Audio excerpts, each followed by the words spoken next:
जय माता दी। ठीक आयो दर्शकों, जय माता दी। सदाई तव्हांखे मैया राणी खुश रखे। उम्मीद है तव्हां सब ठीक हूंदवे। अॼु हिन आस्थान ते जिते असां बीठा आहियूं, हिन खे कालका माता अरोड़ शहर रोड़ी सखर जो डिस्ट्रिक्ट चयो वेंदो आहे। काफ़ी प्रेमी ॾिठो हूंदो इनखे, पर जेके सिंध खां ॿाहिरि आहिनि ॿियनि मुल्कनि में, उन्हनि शायदि न ॾिठो बि हूंदो। सो इन करे अॼु जीअं अचणु थियो मैया दर्शन लाइ, त दिलि थी त अॼु मैया जा दर्शन उन्हनि खे बि कराइजनि जेके हिन मुल्क मां सिंध मां ॿाहिरि आहिनि। उहे बि मैया राणी जो दर्शन करे आनंद वठनि। ही जेको आस्थान आहे ॾाढो ई आनंददायक सकून। अॼु जेका ही सुबुह आहे, सौंदी सौंदी खुशबू, एॾी प्यारी खुशबू आहे इन हवा में। झिरकियुनि जी चहचहाट, परंदनि जी चहचहाट, पर सुकून आनंद आहे हिकिड़ो ई ॿियो अनोखो ई अलौकिक आनंद जंहिंखे चवंदा आहिनि, उहो हिन दर ते असांखे मिलंदो आहे। हितां जी कथायूं, गाथायूं, करिश्मा, संतनि जा करिश्मा, मैया राणी जा करिश्मा त अनेक आहिनि, पर हिकिड़ो ॾाढो प्यारो ई अचरज भरियो कथा आहे। मां कुझु टाइम पहिरियों हिते नवरातो कयमि, 9 ॾींहं लाइ आयो हुउमि। जीअं 9 ॾींहं मां हिते रहियुमि त 3-4 ॾींहंनि खां बाद हिकिड़ी फैमिलियूं आहियूं बस भरे करे, त जीअं पहुता उन्हनि जे घर में कोई ॿारड़ो ॼायो हुयो। काफ़ी सालनि खां पोइ उन ख़ुशी कई, ख़ुशी में उहे आया हुया। हिते बल साहिबु ॾिबो आहे, नंढो हिकिड़ो छेलो खणी, कारे कलर जो खणी करे आया। माना सही तरह बीह न सघे पोइ, 1 ॾींहुं या 2 ॾींहं जो हूंदो, वधि हिकिड़े ॾींहं जो हूंदो, मां चवां वेंदा खणी आया त चयूं असांखे बल ॾियणो आहे हिते। उन टाइम हिते जेको शेवाधारी हो मैन उहो हुयो न। मां चमन बाबा तव्हां उहो सही ॻाल्हि आहे, नंढड़ो छेलो आहे, सफ़ा नंढड़ो मासूम आहे, तव्हां इहो खणी आया हिते, हिते बीह बि नथो सघे, वॾो थिए पोइ ॾियो आहे हिनखे बल। चवंदासीं आश ठीकु आहे। उहो प्रेमी हो हिकिड़ो हिते मोहन, मां चयुमि हिनखे सनानु पाणी कराए बि आहे त हे, मां हिनखे चयुमि तव्हां वञी करे जैसे मथो टेके अचो, दर्शन करे अचो माता जा। उहे होॾो जीअं माता जो दर्शन करे अची करे, उहा जेके ॿारड़ो हुयो नंढड़ो, जंहिंजी आश जी करे बाल ॼाइजी करे खणी आया हुया, उहो ॿार खे उते झोली में हुयो, मथो टिकायो, मथो टिकाए करे जीअं आया, हाल में जीअं उहे माता वेठी ॿार खे झोली में झले करे वेठी हुई हुते माता, उहा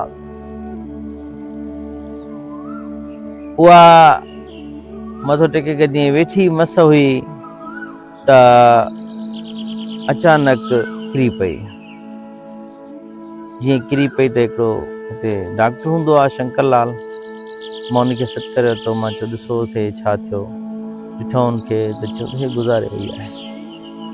सभु हैरान थी विया, घर जा ॿार, तॾहिं पूरी बस भरे आया हुया, उहो हैरान थी विया असां छा थी वियो। ॿाल काफ़ी साल खां पोइ ॿाल ॼायो, आशा ॿाल हुयो उहो गुज़ारे वियो। त ॾिसो हुननि नंढड़ो छेलो हिकिड़ी जो बकरी जो बच्चो खणी करे आया त असां उनखे बल ॾींदासीं, लेकिन माता खे मंज़ूरी ॿियो कुझु हुयो। उहो मैया जेका नंढे ॿार जी माउ हुई उहो पाण गुज़ारे वई। ऐं मां उते 9 ॾींहं जी रहियमि, उहो छेलो उते ई जिते ॿधोसि सनानु करे उते ई बीठो रहियो। उहो प्रेमी पंहिंजे एम्बुलेंस घुरायूं, उनखे खणी करे हलिया विया। उहो छेलो पोइ ॾेई छॾियोसीं मोहन खे, बाबा तूं घर खणी वञ, उते हाली ॿधनि करे। उते वञी ॿधई, पोइ जो बाद में छा थियो परमात्मा ॼाणे। कई करिश्मा हिते ॾिठासीं, कई माण्हू हिते ठीकु थी विया। हिते सिर्फ़ु हिंदू न, मुस्लिम बि काफ़ी ईंदा आहिनि, हिते सिख बि काफ़ी ईंदा आहिनि, ईसाई बि काफ़ी ईंदा आहिनि। मुस्लिम तादाद एॾी तादाद पंजाब खां मुस्लिम ईंदा आहिनि। कंहिंखे हिसाबी चकर हूंदो आहे, कंहिंखे छा हूंदो आहे, कंहिंखे छा हूंदो आहे। सो इन करे मैया राणी जो ॾाढो प्यारो आस्थान, प्यारो दर्शन आहे। अचो त तव्हांखे हे ॿाहिरि जो नज़ारो हुयो, तव्हांखे हिकिड़ी नंढी कथा ॿुधाई, वरी अचो तव्हांखे अंदरि जो तव्हांखे दर्शन करायूं था।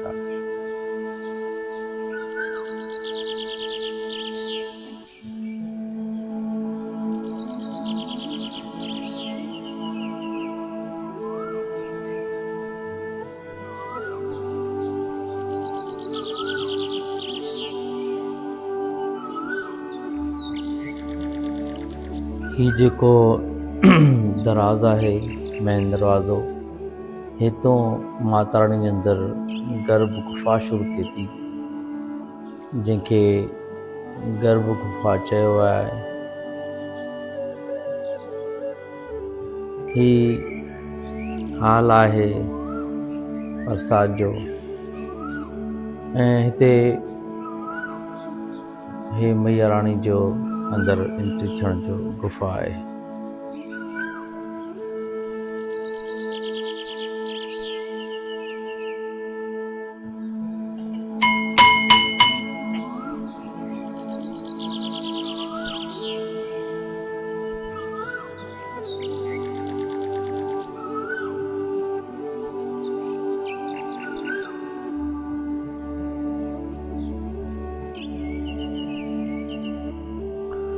पहिरियों तव्हांखे दर्शन भैरव बाबा जो, ऐं ही जेका गुफ़ा आहे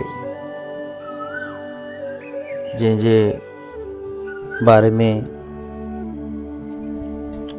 चयो वेंदो आहे त माता राणी हिन गुफ़ा मां, ही जेका गुफ़ा आहे हिन गुफ़ा मां माता राणी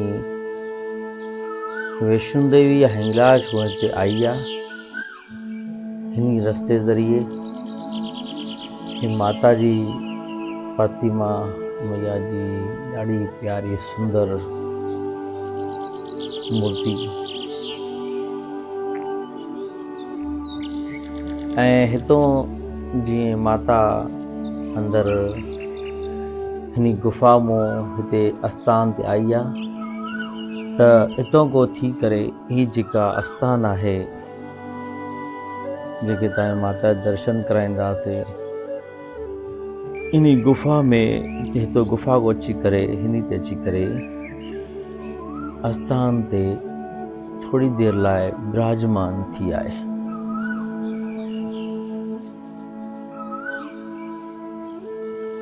भक्तों ही आहे वो आस्थान, ही प्रतिमा माता रानी जी। हिते हिनी जगह ते माता रानी अची करे थोड़ी देर लाइ, कुछ टाइम लाइ, वो त कन्फर्म ॻाल्हि जेका आहे बाद में तव्हांखे ॿुधाईंदासीं हिन में ई वीडियो में।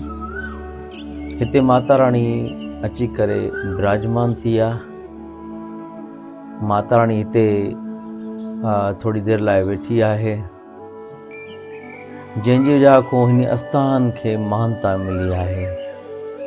हिते हाणे मैया रानी जी प्रतिमा ठाही वई आहे, ऐं ही माता रानी जो कालका जो स्वरूप ॾाढो प्यारो। ऐं हितों आस्थान खां माता रानी जेॾीमहिल वापसि रवानी थियण लाइ थी आहे, त ही जेका गुफ़ा आहे, ही जेका गुफ़ा है, हिन गुफ़ा मां मैया रानी वापसि कलकत्ते तरफ़ वई आहे। अक्सर जेके हिते शेवादारी थिया आहिनि उन्हनि जे वाता इहो ॿुधणु थियो आहे त माता रानी वैष्णो देवी या हिंगलाज तां उन गुफ़ा मां आई आहे, जेका पहिरें गुफ़ा ॾेखारीसीं, ऐं हिन आस्थान ते माता रानी विराजमान थी आहे थोड़ी देर लाइ या कुछ टाइम लाइ। उन खां पोइ वरी जेका ॿी गुफ़ा ॾेखारीसीं उतो वो कलकत्ते वई आहे। ऐं मैया जा जेके प्रसिद्ध आस्थान आहिनि, जंहिंमें माता वैष्णो देवी, हिंगलाज माता, एरोड़ माता ऐं कलकत्ते में काली माता, सो इहे जेके आस्थान आहिनि हिते चवंदा आहिनि त मैया रानी पाण साक्षात अची करे विराजमान थी आहे, उते अची करे उन करिश्मा कया आहे। हीउ आस्थान तॾहिं प्रसिद्ध थियो आहे जो हिते माता रानी अची पाण विराजमान थी आहे। ऐं ही हाणे जो न आहे, हिन खे कई साल थिया आहिनि, कई हज़ारे साल, न साल ॿिनि या सौ न हज़ारे साल।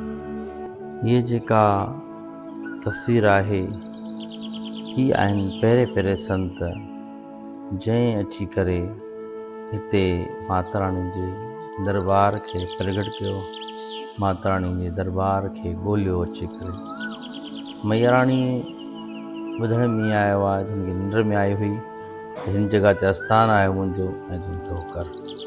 ऐं उनखां पोइ वरी जेके इहे हुया संत, पर उन्हनि हिनखे संभार कई।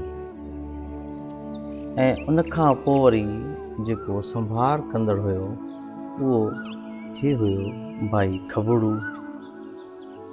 जेके बाद में हिननि संभार कई आहे। ऐं उन खां पोइ भाई जवाहरलाल, ही जवाहरलाल तस्वीर आहे। ऐं ही भाई जवाहरलाल खां पोइ भाई महेश कुमार आहिनि, जेके हाणे हिन जे दरबार खे संभालनि था पिया।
ही जेका आस्थान आहे समाधी साहिब आहे, ही 1947 खां पहिरें जी संतनि जी नाथनि जी समाधी आहिनि, जेके हिते रही करे शेवायूं कयूं, तपस्याऊं कयूं ऐं हिन आस्थान खे महान बणायो विया।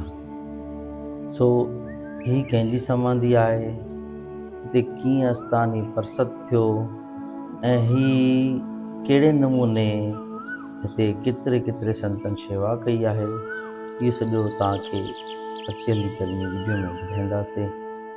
सो दर्शन कयो, आनंद वठो हिन अद्भुत मैया राणी जे आस्थान जो ऐं संतनि जो।